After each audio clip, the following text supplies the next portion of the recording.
Caros e amados telespectadores, bem-vindos ao programa Plantar para Crescer, o primeiro deste ano novo. E escutem, por favor.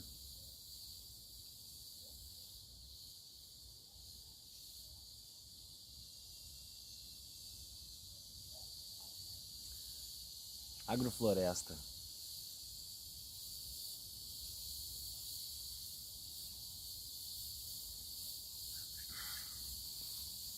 Bom, temos coisas boas e coisas não tão boas para falar neste ano, né? Neste ano novo, né?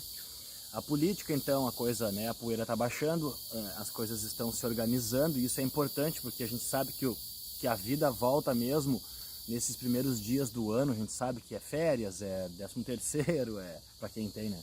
E aí para tudo, fecha as coisas, abre de novo e as coisas começam, então o mundo começa a funcionar novamente, né? Muitas pessoas ainda estão no ritmo de férias, né? Muitas pessoas estão de férias, as escolas, né? A criançada aí querendo fazer alguma coisa, querendo brincar. Eu que tenho um filho pequeno sei bem como é, né? 6 anos tem o meu garoto, o Heitor, o meu pequeno. E então o mundo vai voltando, né? Ao normal. Aí nós temos mais o fator política, né? Que foi tenso ano passado e tal, né? Nessa indecisão de que sei lá o que aconteceria. E então assim também isso vai acontecendo e aí a coisa vai andar, né? E nós estamos diante de um novo ano aí fantástico, né? Ano passado foi muito bom em vários aspectos, também tivemos coisas ruins. E este ano que está se iniciando agora é a hora da gente planejar e fazer aqueles projetos que a gente tanto vai deixando para outras horas, né? Ou aqueles projetos que a gente não se dedicou conforme deveria, né? Eu faço isso também, assim como vocês. Eu tenho projetos que eu trabalho por um tempo, depois eu paro, depois voltam, né? E ao longo dos anos aqui com este programa, o legal é que este programa fica registrado na Vale TV e no YouTube, e aí fica registrado então as etapas, né, que foram feitas, os projetos que nós estamos trabalhando desde o surgimento deste programa e os projetos que nós trabalhávamos antes deste programa, né? E aí eu tenho a alegria de estar aqui no meio do mato com o pé no chão, ó, o pezão sujo, né? Podendo andar de chinelo e caminhar aqui no meio dessa agrofloresta urbana, praticamente no centro da nossa cidade. Como não está oficializado ainda, né, tem toda a parte legal, essa coisa toda, né, então ela está por aí num lugar que todo mundo praticamente conhece. A grandeza deste lugar e a importância deste lugar, eu fico honrado em poder fazer parte deste projeto, então, que é uma unidade então de pesquisa e desenvolvimento, que existe há muitos anos já. Aqui já foi produzido muita coisa boa já. Novo Hamburgo já recebeu muitos produtos desta área toda por aqui, e logo vai receber muito mais, então, a título assim de pesquisa, desenvolvimento, reflorestamento, manejo, essas coisas que eu falo tanto sobre agrofloresta, né? Ela é uma área de extrema importância, todas as áreas são, né? A gente fala muito sobre isso, né? Cada árvore é importante, cada plantinha é importante num mundo que a gente vive hoje, cada vez mais devastado, e aí vem o tal do aquecimento global, que a gente também fala muito, né? Que não é a questão só do aquecimento global, mas o pior, que é o que nós estamos sentindo, são as mudanças climáticas que interferem na nossa vida, na nossa saúde e interferem no bolso. Eu não posso deixar de falar, eu já tinha falado antes, já são mais de 20 municípios, agora sexta-feira, mais outros estão entrando com os pedidos, né? Mas oficialmente nós temos mais de 20 municípios, só no Rio Grande do Sul, que já decretaram a situação de emergência por causa da falta de chuvas. Aí o que acontece? Existe a quebra na produção. Quando tem a quebra na produção, o preço sobe, e aí vai parar onde? Vai parar no nosso bolso no supermercado quando a gente vai comprar. Tanto para os grandes plantadores, né, do agronegócio, tanto quanto na agricultura familiar. Porque quando não chove regularmente, e é o que está acontecendo de novo, e foi previsto, né, nós falamos sobre isso, estamos sobre o fenômeno Laninha pelo 3º ano. Vocês não aguentam mais ouvir eu falar sobre isso, mas eu insisto em falar, porque muitas pessoas me dizem, cara, eu não entendo por que acontece tal coisa ou tal coisa. Eu digo, eu, com o longo do tempo plantando e aprendendo e perdendo plantação e ganhando mais numa época e outro ano chove demais e aí é uma outra situação. nós vamos entendendo, né? E é meu dever traduzir isso, então, para nós aqui, para nossa paróquia, né? Que é o que interessa. E quando eu faço palestras nas escolas e palestras em entidades e universidades, é muito interessante essa abordagem, porque as crianças, claro, é uma linguagem que eu tenho com elas, né? Quando eu vou falar nas escolas, a gente conversa de uma forma um pouco mais lúdica, como se diz, né? Mais assim, uma historinha e tal, e conseguimos então acrescentar conteúdo dentro de uma história, né? As crianças logo entendem, e elas, naquela magia que é a infância, elas compreendem bem e acabam ligando com o que elas vivem, escutam até nos desenhos, né, educativos que a gente vê por aí. Depois, já como jovem, eu já tenho um pouco mais de dificuldade. Eu tinha até prometido uma época que eu não faria mais palestra em universidades para recém-passados no vestibular, né? Que foi a classe que eu tive mais dificuldade, na verdade, né? Porque daí eu sei como é que é, eu me lembro que eu já passei por essa fase, né? Quando eu era mais jovem e também tive essa fase ali de, que agora eu sei tudo, eu sei muito, eu sou incrível, vou dominar o mundo. Aí a vida vem e dá-lhe com os dois pés no bom português. E a gente baixa a bola, como a gente diz, né? E a gente começa a escutar mais do que querer falar, né? E eu, como sou falante, muito falante, venho de uma família de falantes, né? Eu cometo esse erro de não escutar as pessoas às vezes, ou não prestar atenção e eu acabo falando demais, enfim, né?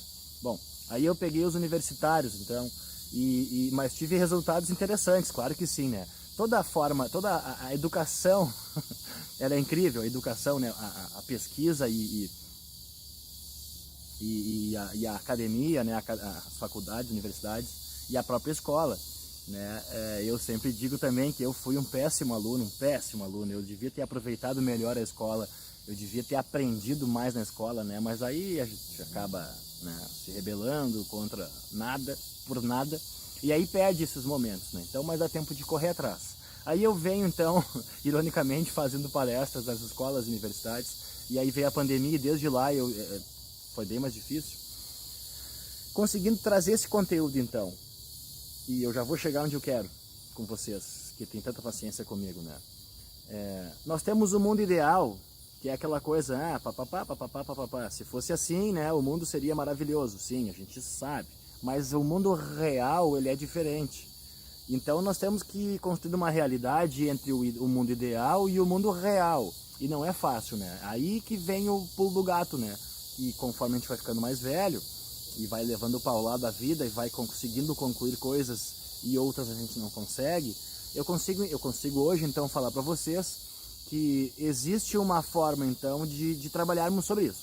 E esse é o grande foco deste programa e das matérias que eu trago para vocês, das entrevistas e quando eu estou aqui sozinho falando, que também é chato de ficar muito tempo falando, eu sei que é chato, mas como é de interesse de todos nós, não é só para quem planta, ou não é só para quem investe na agricultura, ou não é só para quem é da biologia, né? Eu falo de coisas que interferem na tua vida, me permita falar assim, tua vida, né? Que é o preço do alimento mais caro. Por que a gente paga tão caro? E vocês sabem disso, né? Eu fui no mercado ontem,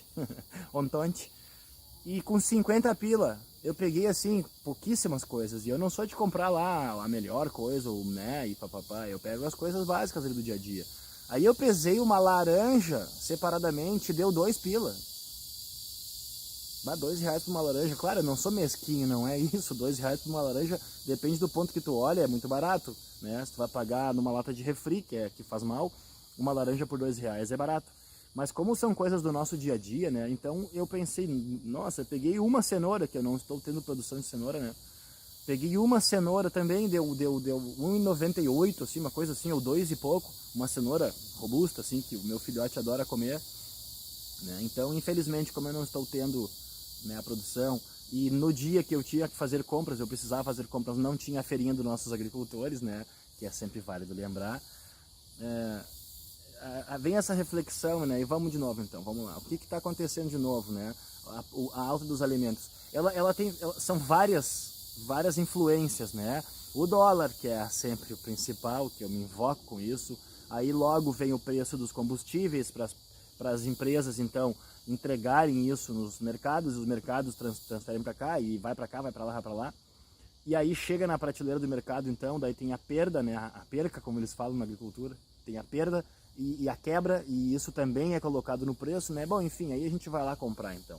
Mas no momento que nós estamos passando agora, o Brasil inteiro está passando agora, o Rio Grande do Sul, aqui na parte mais sul, está sofrendo com a falta de chuvas, e aí quando não chove a plantação não se desenvolve, e aí, de novo, sendo repetitivo, menos produto, o preço sobe, porque quem tem bota o preço mais alto, mesmo sendo a safra, e aí altera. Eu paguei esses dias numa melancia de Lomba Grande, que eu faço questão de falar e eu tenho orgulho de comprar, R$20 numa melancia, né? R$20.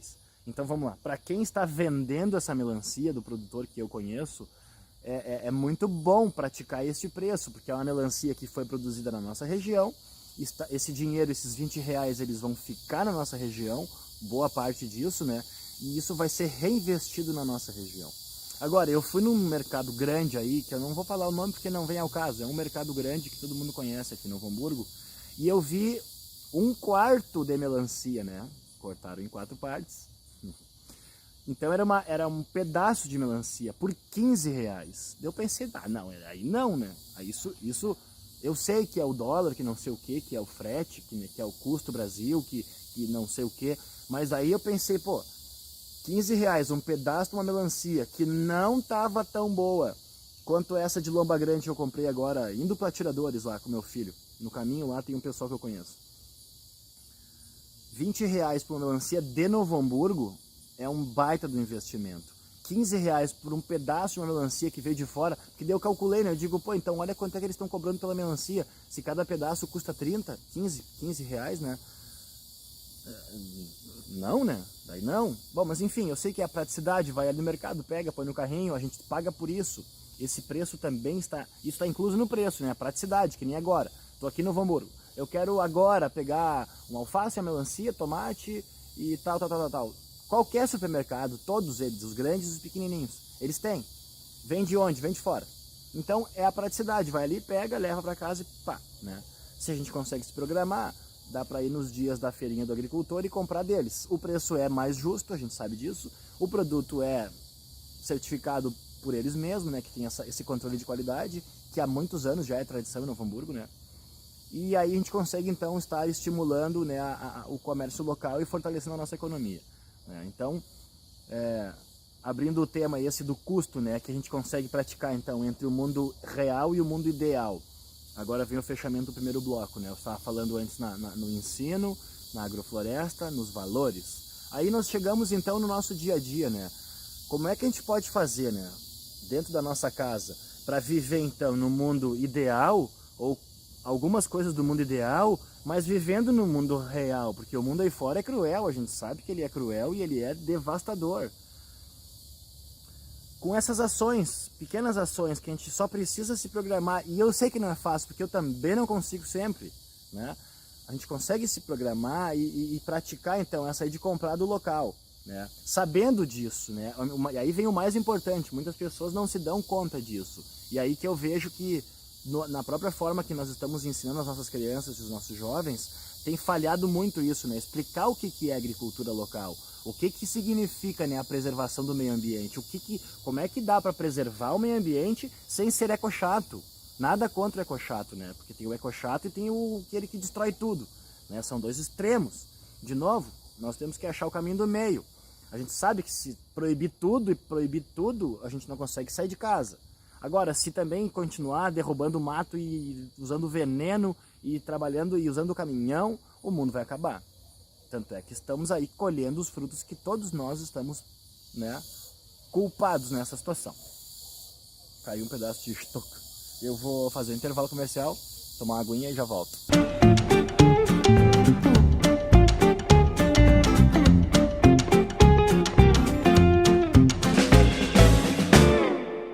A nova prefeitura assumiu mostrando que com vontade e competência é possível alcançar grandes resultados. Foi assim que lá no início de 2017 resgatou uma verba fundamental para o futuro da nossa cidade, que muitos já consideravam perdida. Com diálogo e transparência, foram recuperados 61 milhões de reais junto ao Banco Interamericano de Desenvolvimento, o BID, São recursos muito bem-vindos que começarão a aparecer na forma de novas obras neste ano. Prefeitura Municipal, um jeito Novo Hamburgo de ser.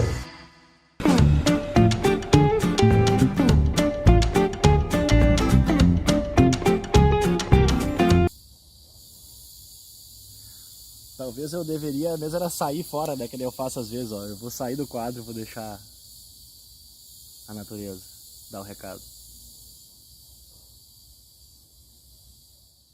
Vamos lá então. O mundo real e o mundo ideal. Quando eu...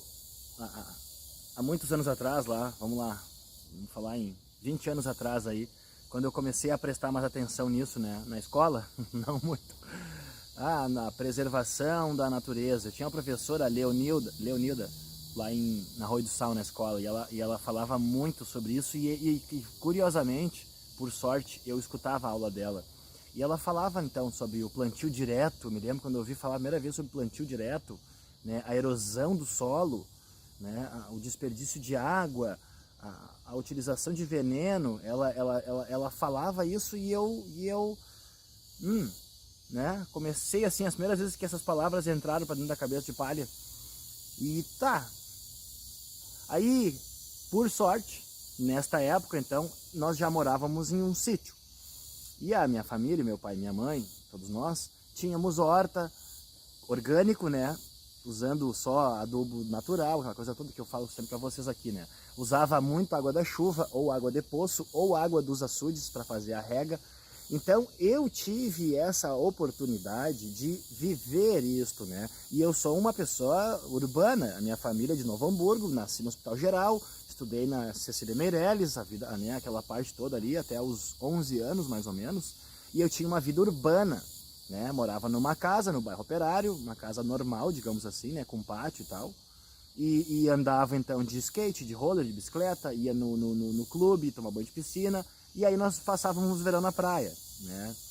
Tínhamos uma condição de vida muito boa, assim, né? Nada de riquezas, mas a gente conseguia ter um carro, ia no shopping. Eu me lembro que eu adorava ir no McDonald's lá em Porto Alegre, que não tinha aqui ainda. Então, meu pai trabalhava no jornal, e daí, então, ele ia às vezes para Canoas, e daí nós ia passear lá em Porto Alegre e tal. Bom, enfim, o que eu quero dizer com tudo isso? Que eu, um cara urbano, uma criança urbana, se eu tivesse morado direto em Novo Hamburgo e tivesse né, seguido assim, o que estava previsto para mim, né, trabalhar no jornal ou em agência de propaganda ou em loja, né, já fui vendedor de loja e tal, mas seguir essa vida urbana sem ter a experiência, né, sem ter a ligação do campo, embora a minha família toda, sempre quando eles se reúnem, eles conversam da época do campo, quando eles moravam no interior, né, isso todos nós temos. Mas isso é uma história assim que a gente escuta e pensa, tá legal. Daí às vezes a gente vai visitar os parentes na colônia, como a gente fala. Que nem nossos parentes aqui, os mais perto de Taquara. Então nós íamos para lá. Mas daí era aquela coisa, eu chegava lá, saía correndo, brincava, eu não estava prestando atenção em quase nada. Era diferente e tal, mas eu não estava prestando atenção no conteúdo que estava na minha frente. Ou lá nos parentes da minha mãe, que é lá em Santo Ângelo, né, para lá, para aqueles lados de lá. Tá. Então, aí eu comecei na escola a prestar atenção nisso, né? Quando a professora falava sobre isso, quando ela falava nessa aula especificamente sobre plantação, sobre erosão, sobre os recursos naturais, né?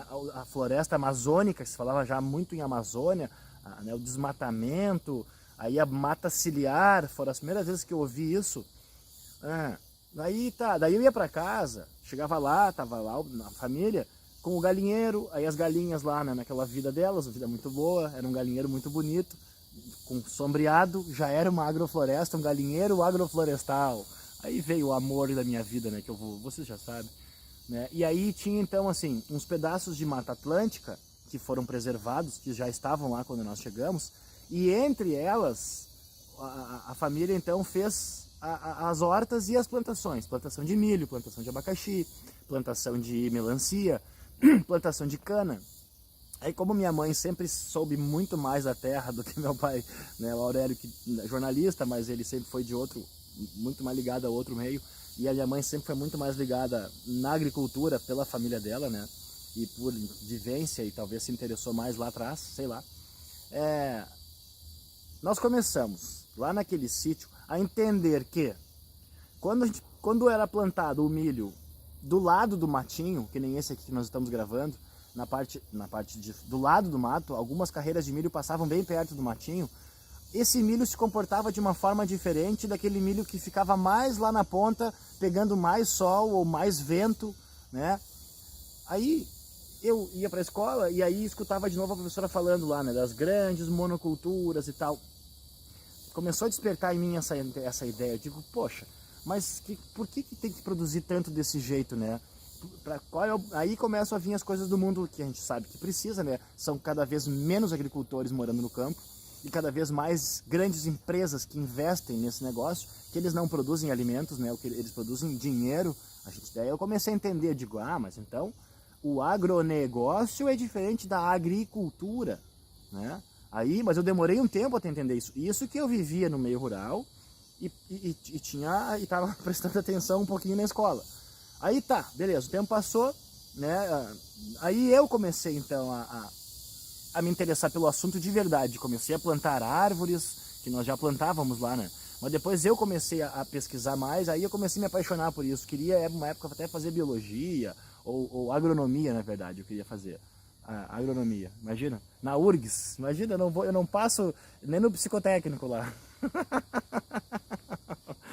Bom, mas eu queria, né? Mas eu nem fiz o vestibular, porque daí, sei lá.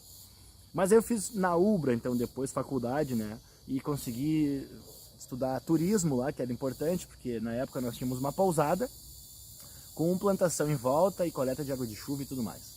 Aí, então aí lá estou eu, então, produzindo alimentos, tá? Tive a oportunidade, então, de trabalhar na terra.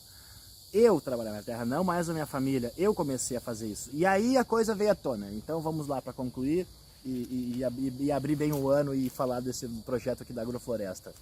Eu comecei a plantar, então. Eu me lembro quando eu recebi alguns técnicos da Emater, eles foram lá porque como a nossa pousada ela era diferente, tinha tratamento dos efluentes, nós tínhamos coleta de água de chuva, nós tínhamos a agrofloresta, que eu falo tanto, a pousada tinha um posicionamento solar no qual nós aproveitávamos a luz do verão para não esquentar tanto e também tinha um posicionamento para a luz do inverno para não esfriar tanto. Então a Emater e até o Sebrae foi lá também, recebemos outras instituições, eles foram lá e esse foi o grande dia marcante na minha vida.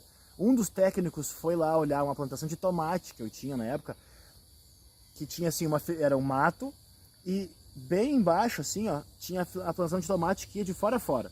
Então, ao invés de plantar para lá, eu coloquei ele de fora a fora alinhado com o mato. Por quê? Porque quando chovia muito, os galhos lá de cima seguravam o excesso das gotas de chuva, né? Nos dias mais quentes, acontecia uma certa sombra. Aí o cara da Emater olhou e aí ele viu a cobertura de solo. Que por sinal, ó, uma mãozada aqui, ó. Isso aqui é incrível. Ele olhou para o solo, afastou assim as folhas, botou o dedo na terra, estava úmido. Aí ele virou para os técnicos dele, né? Tinha alguns mais jovens, pelo que eu entendi. E ele disse assim, ó, é sobre isso aqui que eu tô falando, ó. É sobre isso aqui que eu falo. O meu orgulho, um pirralho, né? Um piá, eu tinha 19 anos, eu acho. Eu digo, olha só que interessante, né? O cara da Emater, que pra mim na época a Emater era uau, né? A Emater, quando eles foram lá, eu nem respirava. E ele tá dizendo, é sobre isso aqui que eu tô falando. Sabe quando vem aquele filme na cabeça da gente? Né? A história da escola, aí a família que plantava, aí eu fui concluindo, eu fiz alguns cursos, eu estudei para isso, já que eu não aprendi na escola. Fiz curso de permacultura lá em Bagé, já contei essa história. Então eu cheguei a um ponto onde eu conseguia produzir um alimento de qualidade a um preço praticamente inexistente. O custo que eu tinha era a minha mão de obra. Claro, era uma pequena produção, mas com o tempo eu fui aumentando ela e depois eu comecei a fazer entregas. Antes eu produzia para nós e para nossa pousada ali. Depois eu comecei a fazer entregas. E aí comecei a receber pessoas lá. E logo aquilo ali poderia, não foi porque depois a gente acabou vendendo a área e compramos uma outra. Eu comecei a receber grupos lá e fazer palestras sobre isso. Então virou um negócio. Aí vem o ponto do ideal e o mundo real. Eu conseguiria viver daquela plantaçãozinha de tomate ali? É claro que não. eu estava comendo um alimento de qualidade, sim. Eu estava preservando o nosso planeta Terra naquela minha atividade ali, né, porque eu não usava nenhum tipo de veneno, nunca usei, nenhum tipo de adubo químico solúvel, nunca usei, tenho orgulho de dizer isso para vocês.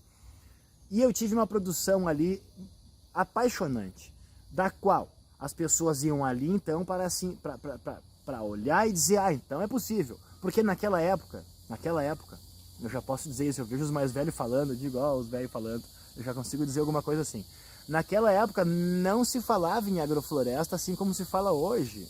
Não existia a internet desta mesma forma, ela não funcionava tanto quanto hoje. Esses telefones aí que todo mundo tem, tal, tinha quem tinha um computador, né? Tinha alguma internet, e aí o conteúdo lá ainda era pouco, né? Então, não é que nem hoje, se vocês colocarem depois que eu parar de falar, se é que já não for embora, agrofloresta no YouTube, no Google, no Facebook, em qualquer lugar, é muito conteúdo. É muito conteúdo. Naquela época lá, nós tínhamos que pesquisar e falar com quem sabia e telefonar para algum lugar, procurar em algum livro, e os livros que existiam na época não falavam quase nada sobre isso. As professoras, eu questionava, elas também tinham um certo conhecimento, mas não existia o que nós temos de material hoje. E essa área aqui, ó, que eu estou hoje aqui dentro, em breve eu vou poder fazer uma outra matéria aqui, mostrando para vocês o que vai ser feito, o que se pretende fazer aqui, para poder então justamente adiantar esse conteúdo que eu estou falando desde o começo do primeiro programa lá atrás. Como é que a gente vai fazer para gerar renda em Novo Hamburgo, para poder botar mais merenda escolar que seja produzida aqui, para nós conseguir um preço justo, porque é possível, eu já falei isso para vocês várias vezes e eu estou falando sobre isso sem parar. É possível produzir com um custo mais baixo, porque se o teu sistema é autossustentável, né, como se fala tanto hoje em dia, essa palavra está perdendo a origem dela, né, tudo hoje é autossustentável e ecologicamente correto. Mas tu tem uma produção, que nem aqui, ó, essas plantinhas que estão aqui, olha a beleza delas. Ninguém poda, ninguém molha, ninguém aduba, ninguém faz nada. Na verdade, talvez esse seja o sucesso. Como ninguém vem aqui, a natureza vai muito bem, obrigado. Então, por que é que nós não reproduzimos essa situação para o nosso alimento? Por que é que tem que vir um trator lavrar tudo? Primeiro eles cortam todo o mato, aí depois vem um trator, lavra tudo. Aí vem um trator e planta tudo. Bom, na primeira vez vai dar certo. Na segunda vez, não vai dar certo, não vai dar tão certo, porque daí a natureza já sentiu, opa, é que nem uma ferida na pele, né? Tu rasga a tua pele, o corpo vai começar a fechar de novo. Quando lavra a terra entende isso, tem um machucado aqui, eu preciso cobrir isso. Aí vem o inso, e aí a gente joga veneno para matar o inso.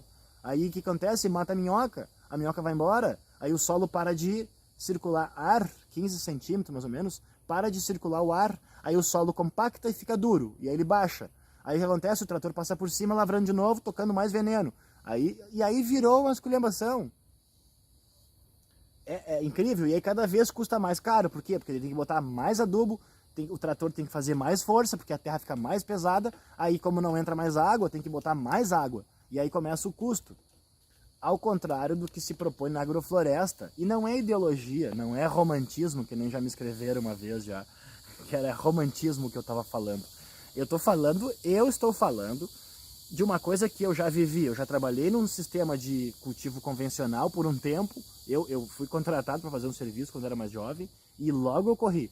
E eu trabalhei toda a minha vida num sistema natural de coisas onde a gente pega um toco podre, bota no chão, pega o carvão da fogueira, espalha na terra, aproveita a sombra para tirar menos umidade do solo, aí tu não precisa molhar tanto, aí tu não precisa gastar água, tu reduz a tua água.